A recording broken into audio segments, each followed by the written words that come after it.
حياتك مهمة جدا أكيد، لكن أكيد في حاجة عندك ممكن عشانها تضحي بحياتك. أونودا ملازم في الجيش الياباني. في 1944 تحديدا في الحرب العالمية الثانية تصدر القوات اليابانية أوامرها لأونودا: خد يا عم أونودا الكتيبة بتاعتك وعايزينك تروح تتمركز على جزيرة لوبانج الفلبينية عشان يكون هو والكتيبة بتاعته حائط الصد الأول ضد الهجمات الأمريكية اللي جاية من ناحية الفلبين، وبكده نبقى منعنا القوات الأمريكية من التقدم ناحية اليابان. أونودا احنا معتمدين عليك جدا، كل اليابان وراك يا ابني. يا حبيبتي يا يابان. وفعلا عمنا أونودا يسمع الكلام وياخد الكتيبة بتاعته ويطلع على الجزيرة.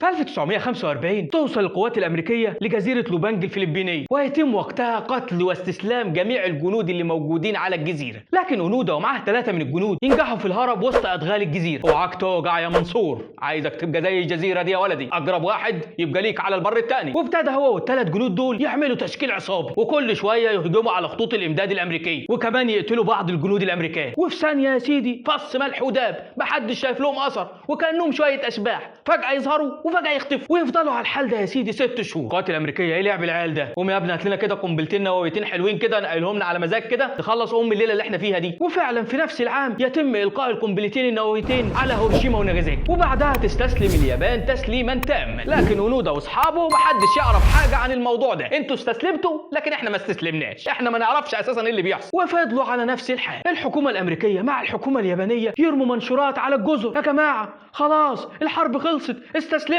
أونودا اكيد ده مخطط من القوات الامريكيه، محدش يستسلم يا جماعه، هنفضل زي ما احنا. وعلى الرغم من مرور 5 سنين يفضل برضه أونودا واصحابه يشنوا هجمات، لكن المره دي مش على القوات الامريكيه، لا ده على سكان الجزيره اللي اصلا هم فاكرينهم انهم تبع القوات الامريكيه، فشويه خونه عملاء فوجب القضاء عليهم. الفلبين يا ولداه ترمي عليهم منشورات: يا جماعه خلاص والله الحرب خلصت واليابان استسلمت، ارحمونا بقى من الهري اللي انتوا فيه ده. اهاليهم تبعت لهم برضه منشورات: يا ابني يا حبيبي يا حبيبي يا ابني الحرب خلصت، هات زملاتك وارجع. وبرضه هم مش مصدقين وفاكرين ان كل ده كمين من القوات الامريكيه. وفي 1959 يستسلم احد اصدقاء أونودا ويقتل واحد اخر اسمه كوزوك في احد الهجمات كده هو بيحرق الرز بتاع احد الفلاحين الفلبينيين. وفي سنه 1972 يحصل ضجه كبيره قوي من الشعب الياباني: هو ازاي بعد ما عدى 25 سنه يعني ربع قرن من الزمان لسه كوزوكا لحد دلوقتي كان عايش؟ يبقى اكيد أونودا لسه موجود. وفي 1972 يقرر احد الشباب اليابانيين والذي يدعى سوزوكي العزم شديد والقوه حديد انه يروح يدور على أونودا، وتكون المفاجاه انه فعلا يلاقي أونودا عشان يساله السؤال اللي كلنا عايزين نساله لأونودا: ايه اللي يخليك 28 سنه مبهدل نفسك ومرمط نفسك وفي الوضع ده؟ وتكون الاجابه: امرت الا استسلم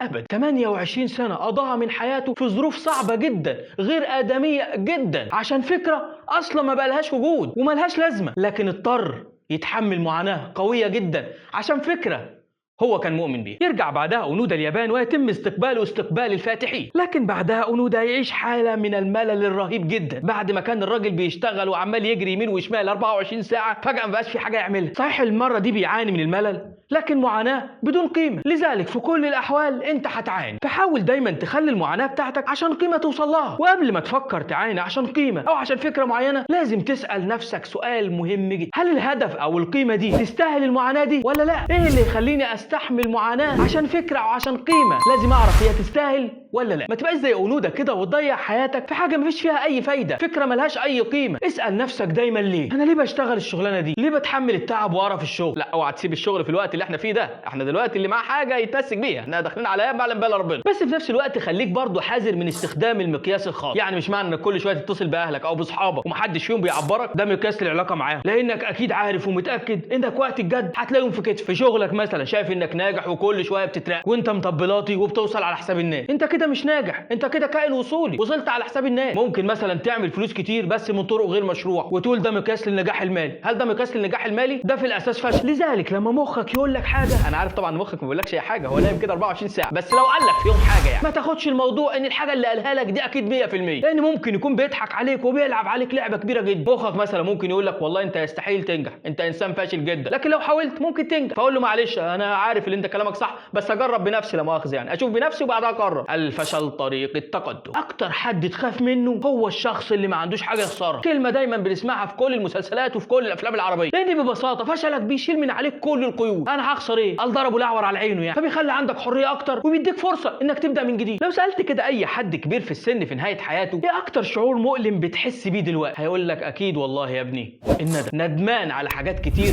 ما عملهاش، مش ندمان على الحاجات اللي فشل فيها. لذلك لو انت قضيت حياتك كده من غير ما تعمل اي حاجه هتبقى فاشل وندمان، فخليك فاشل بقى. مهم جدا في بعض الاوقات اننا نقول لا، مع انها كلمه ممكن تزعل اي حد منا، لان الناس ببساطه ما بتحبش الصراحه المجرده، بتحبك كده تغلفها لها وتعلبها لها كده في كلمتين يعني. ما ينفعش تقول لا صد كده في الوش يعني، بتبقى صعب عليهم. بس انت ساعات برضه لازم تقول لا. قول لا لاي حاجه او اي قرار ممكن يعمل لك مشكله في حياتك، لاي مكان انت قاعد بس مش مبسوط فيه، لاي شخص بيعاملك وحش، لاي مكالمه بتاخدك من بيتك واسرتك، لاي شخص بيسرقك ويقهرك ويظلمك. قول لا. قول لا لاي قعده دبلوماسيه وحاسس ان انت مش مرتاح فيها، سيبهم وقوم وقول لا. قول لا لاي علاقه رخمه ودمها تقيل ما تكملش فيها. قول لا عشان انت مش هتعيش مرتين، لانك ببساطه يا صديقي دايما هتكون سيء في روايه الناس جميعا، فخليك كويس لنفسك. وفي نهايه الكتاب يقول مارك مانسون: طب هو انا ليه اصلا اتعب واجتهد واجري يمين وشمال واكسر واتكسر وكده كده انا في النهايه ميت يعني؟ ويرد عليك مارك مانسون في نفس الجمله ويقول لك: لو مفيش سبب يخليك تعمل حاجه برضه مفيش سبب يخليك تقعد من غير ما تعمل ولا حاجه. حياه فيها اكشن اكيد افضل بكتير من حياه ممله. لما تعرف انك هتموت مش هتزعل من الفشل ولا من المشاكل، لانك كده كده هتروح من غيرهم. لما تعرف انك هتموت مش هتعمل حاجه او تكمل في حاجه انت مش حاببها. انا مش هعيش مرتين اصلا، فدايما طلع افضل حاجه عندك في كل حاجه بتعملها. استغل فرصه انك لسه موجود في الحياه، ما تخليش الناس تلون حياتك،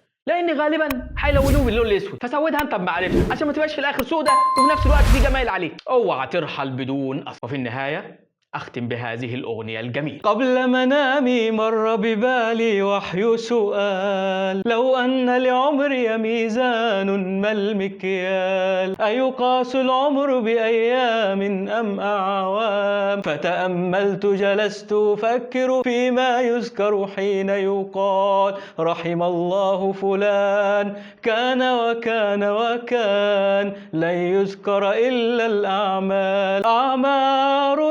أعمالنا وبها سمت أسماؤنا، نمضي وتبقى ها هنا آثارنا. بس كده أنا خلصت. سلام عليكم.